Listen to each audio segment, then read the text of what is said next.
from Sky. Great, can we start with the team news, please?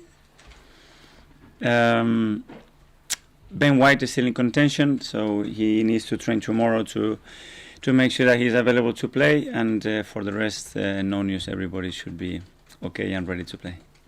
Great news this morning that you signed a new contract until 2025. You must be very excited. What are your plans for Arsenal for the next few years?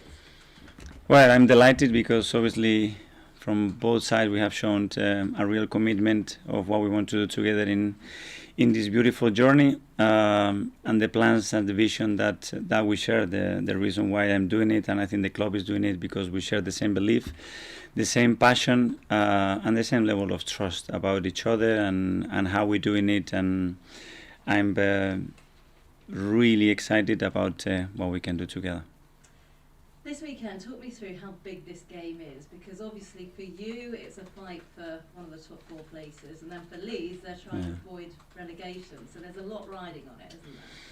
It's a lot to play for, and obviously the situation that they are in, they're going to show how much they want to get out of that zone as quick as possible, and for us is the defining moment in the season, after everything we've done, so we want to capitalize in what we've done the last 9 or 10 months. And I wanted to ask you, last night, great win for Rangers, you used to play for them, your reaction and what it means to not only the players but also the fans. Well, so happy for them, especially about what happened the last few days with Billy. He was the kid man, he was someone that I love so much, and I have great memories, and you just have to see the reaction everybody had towards him, so hopefully they can dedicate that victory to him and go and lift the trophy now, because it will be, I cannot imagine how Glasgow would be if they manage to win that trophy. Thanks, Mikel. Right, Nick from the Premier League. Hi, Mikel. Good Hi. afternoon. When we spoke after the West Ham game, you mentioned that you're pleased with the result, but you highlighted that the decision-making and ball possession were not as good as you were hoping. Mm-hmm. Are those the two areas you're hoping to see improvement this weekend? Hopefully we can play better with the ball than what we did. It's true that as well we did a lot of good things in that game to earn the right to win it. The way we competed, the way we managed the strength of West Ham and how much we limited them. But yeah, every game has different demands, and against Leeds it will be a completely different game the way they play, but really competitive as well. The game against Leeds back in December was one of the best you had this year.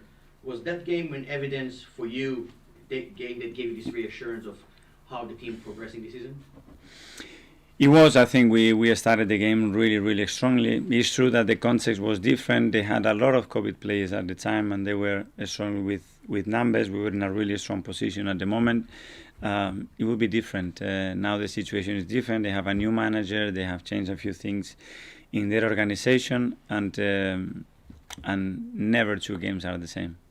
And from Leeds, do you expect the same style of play they played against Man City recently? Obviously, eventually it cost them, or do you think they'll be a bit more safe? It's the game that they changed, especially the formation, because they never played at that before, so we are aware that they can do either of those. If you look at the history of the coach and what he's done, he's always been very consistent, very defined way of playing, and are really attracting, in my opinion, way to play football. So I'm expecting something similar.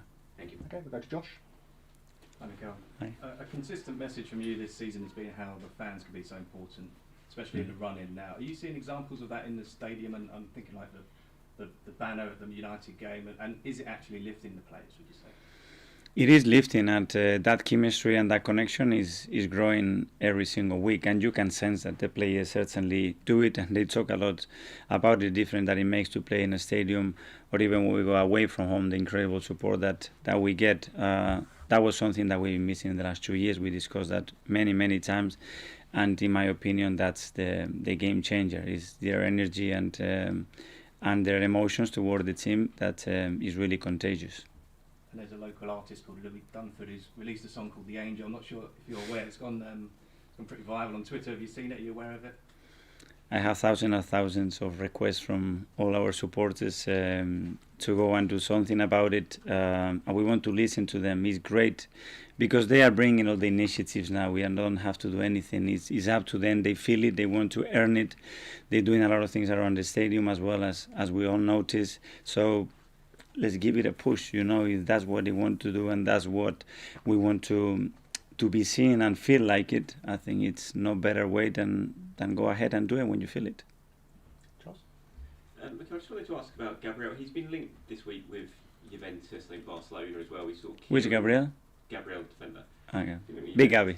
Kieran, there's so many of them, so many Gabbies in the team. Kieran was linked with Real as well recently, and obviously there's a lot for you guys to do this summer in terms of contracts, the loan players coming back and sorting their future out. But in terms of your starting 11 that we kind of consider now as the regulars, are you going into this summer viewing them as untouchable in terms of possible clubs coming into them? Well, what we want to do, we want to improve the team, the squad, and obviously we know that there is no a player there that doesn't have a margin to improve or evolve in his way of playing and in his career. So we want to retain our best players for sure, and we want to add into that more quality and depth to be more competitive. Because I mean, Arsenal, certainly the Weeks have had a history of, just as they're building something, maybe they've had to sell their best players. You saw it with Cesc, Sami Nasri, and Boyle. Is it important for this process that we know that you're trying to build here that that doesn't happen? It's not a case of one step forward, two step back now, and it's just sort of build upwards rather than sort of losing players at key moments. What we have to be really prepared is when we're going to do that and why we're going to do that, and we can control those timings and we can have the decision making on when is the right timing to do it and be prepared for that. So sometimes it's inevitable because you cannot offer the same competition level as they've been offered, or because you think it's the right moment to make a move. But in principle, we want to maintain our best players and keep them and get better. James, in Athletic? Mikel, congratulations on your new contract. Thank you. Can I ask you a bit about the timeline leading up to this? Is this something you've been discussing for a long time? And often with players, we talk about contracts at the end of the season. What made you think it was the right step for you to commit to the club precisely now? The club was so decisive and committed to do it now, and they wanted to bring clarity starting from ownership about what we were doing and show the stability and the commitment to the project, and don't have to worry in the summer about any of that. And when we want to recruit players or keep the players that we want, that they can see a clear path in their future, and there is no question mark there. So the moment that they questioned me about what my feelings are, it was very clear that I was ready to commit here. I'm extremely happy here, and this job is still a lot to do. And when did you tell the players? Did they find out at the same time as us? Did you tell them earlier in the week? No, they found out this morning. Some of them they've been asking me in the last few months because they had questions about their individual futures, because they read some news as well. But it's not something that I like to be talking about. I want zero distraction about that. So this afternoon, that's done. It's clear for the future, and now it's just full focus on Leeds. Okay, last couple in the broadcast. Simon? Just on the summer, Mikel, I think Eddie was describing it as a big summer. How important do you think it is, and how useful would it be that your contract is sorted? You know, speaking to people like Mikel, who needs to sign a new deal, you want to bring in new players, for them to know that you're going to stay here. Well, so we can explain, because it's something that you have to be explained to the players. So when you are discussing the possibility to prolong their stay here or recruit somebody that is playing a different club, you have to explain how you want to do it, and in detail, so they know and they expect clearly what they're going to be living if they join our club. And in order to do that, the club thought that it was the best moment to do it, and to be fair, I agree with it. And finally, Mark? The timing of the contract, in terms of last Sunday, obviously beating West Ham meant you were guaranteed European football next season. We obviously don't know which tournament yet. Was that linked in any way to the new deal? The club offered me the contract when we lost 3 matches. And that day I went like this, chapeau, and go. And that doesn't happen in football. Was that a part for you? That's a part of what they think, the conversation that I have, the belief that they have in myself, the coaching staff, in what we are doing, and the people that we have now owning this football club and leading this football club.